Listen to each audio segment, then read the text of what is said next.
अफगानिस्तान में 20 साल तक के लंबे युद्ध के बाद अमेरिका ने अपनी आखिरी उड़ान भर ली।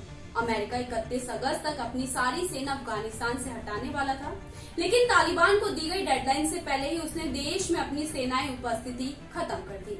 अमेरिका के आखिरी विमान C-17 ने 30 अगस्त की दोपहर को काबुल के हामिद करजाई एयरपोर्ट से उड़ान भरी, जिसके साथ ही अफगानिस्तान अब अमेरिकी सेना मुक्त हो गया है। इस तरीके से 20 साल का युद्ध यहाँ पर खत्म होगा, किसी को अंदाजा नहीं था। अमेरिका ने जाने से पहले घोषणा कर इस बात की जानकारी दी और कहा कि अपनी पूरी वापसी और सेना मिशन की समाप्ति की घोषणा करता हूँ।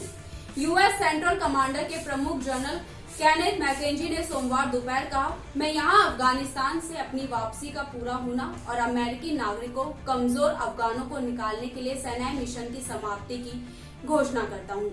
अमेरिका आखिरी मानव युक्त विमान अब अफगानिस्तान से निकल रहा है। अफगानिस्तान से आखिरी विमान के उड़ जाने के बाद अमेरिका के राष्ट्रपति जो बाइडेन ने कहा कि अफगानिस्तान में मैं 20 साल से मौजूद उनकी सेनाएं उपस्थिति अब खत्म हो गई है। उन्होंने अपने कमांडरों को धन्यवाद देते हुए कहा कि कमांडरों ने बिना किसी अमेरिकी की जान गंवाए अफगानिस्तान से अपनी निकासी पूरी कर ली है। अमेरिका ने 14 अगस्त के बाद अफगानिस्तान से कुल 1,23,000 लोगों को निकाला है। इसमें अमेरिकी नागरिक, अमेरिकी सहयोगी और अमेरिकी सहयोगी रहे अफगान नागरिक शामिल थे। यह अमेरिका का अब तक का सबसे बड़ा एयरलिफ्ट मिशन था। बाइडेन ने कहा कि 31 अगस्त को दोपहर वो अफगानिस्तान में अपनी उपस्थिति आगे ना बढ़ाने के फैसले पर लोगों को संबोधित करेंगे और उन्होंने संबोधित किया और ये साफ बताया कि किस तरीके से ये 20 साल का संघर्ष रहा और 20 साल के बाद आखिरकार अफगानिस्तान अब अमेरिकी सेना मुक्त हो गया है।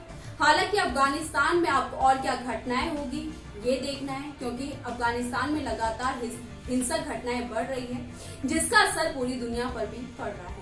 ऐसी खबरों को देखने के लिए हमारे चैनल को सब्सक्राइब कीजिए और साथ ही अपनी राय हमारे कमेंट बॉक्स में लिखना ना भूलिएगा। धन्यवाद।